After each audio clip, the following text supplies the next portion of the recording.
Adam Drake. I'm from Darwin, Larrakia country, and I run the Balanced Choice program. So it started about 10 years in Donda, and so we started off by going, all right, we'll run a bit of fitness to get the body fit on the outside, a bit of theatre because it builds that confidence to get that voice out, and that hope. Just, we all need hope, and I suppose in places like Donda and any detention centre, it's so important we bring hope back to people. And how do we do that? Well, I reckon by building relationships and caring about people.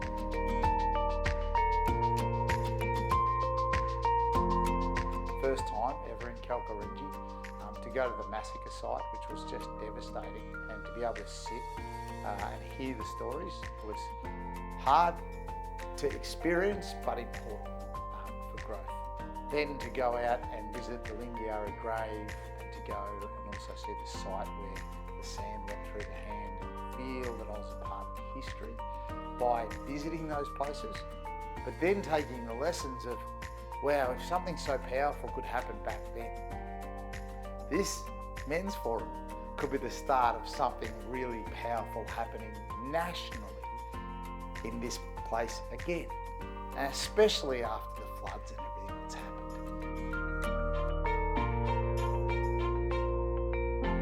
The men's forum made me feel absolutely amazing. It was that opportunity to see these young fellas stand up in the most beautiful way. The biggest message that came out of the forum was it's okay to lead. It's okay to stand up and let your voice come out. It's okay to, even when you're shaking on the inside, push through, persevere and be strong. And the one thing that came up in a lot of the discussions was self-love. How can we love ourselves so that we got the chance to love and care for the community? How do I define a strong man? Break down everything that we've been taught and start again. Because I actually think that things that we were taught about being a strong man growing up were probably so far from the truth. And it was that we'd be big and we'd be powerful and we don't cry and we ride things out and we're going to get through. Rubbish. We actually got to cry lots, and we've got to get a soft heart again, and we've got to learn what it is to nurture people and care for people, and break down that the big alpha male is what we need to walk into spaces. No, we don't. We need the male nurturer back. And let's start working from the heart out, and then I reckon we're a chance.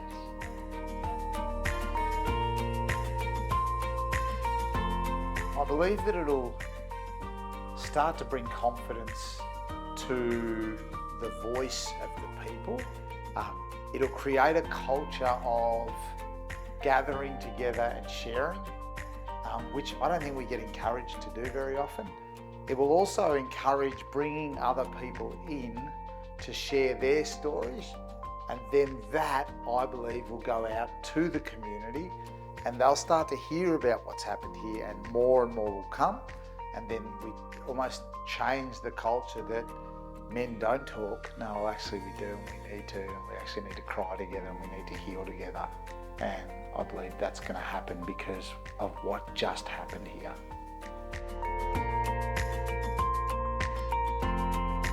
I want to tell you about this guy who I got over to Los Angeles to meet, because it's funny, when your hero replies to an email you sent and then asks you to come to America, his name's Father Greg Boyle. The reason I love this guy, he set up this place called Homeboy Industries. He basically, an old Jesuit priest who said churches shouldn't necessarily be for people praising, they should actually be for the homeless. So kicked the nuns out, set it up for the homeless, then set up a bakery over the road. Everyone started getting jobs. They are now the biggest gang reintervention program in LA. And seeing what they did from just a small beginning, from little things, big things come. It's through our own healing and our own story that we're a chance to help others heal. And we're kind of taught in life that, you want to hide the things you've done. I actually think one of the greatest things is, and I shared this with these fellas 10 years ago, I was under a tree in Cullen Bay and I'd been kicked out of my parents' house for drinking, stolen all their grog. I had 3 bottles of wine in a blue bag and I didn't have anywhere to go.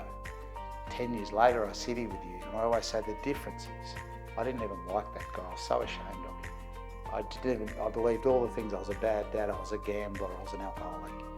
The guy that sits in front of you now, I love this guy. I'm so proud of him. Doesn't touch the stuff anymore. He's a good man. My healing and my story is the one thing I can share with these guys that might be the keys to unlock their story.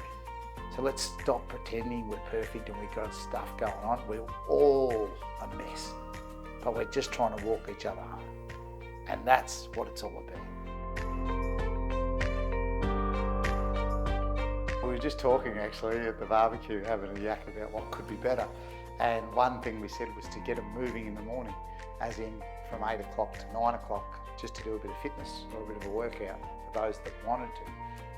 Because I believe firmly that sitting in rooms and going out were great, but imagine getting some of that energy out early, regulating the breathing, being able to then maybe do some breath work and chill out and get into a good headspace and then start the day. The main one for me is don't be scared to speak up, and that your voice is important and that every voice needs to be heard. The other one is that everyone's got a story and deserves to be heard. The other thing that we spoke about is stay close to your values. If you stay anchored to your values and you know what they are, if you know what you stand for, then you'll also work out what you don't stand for. But if you don't know what you stand for, good luck with that journey.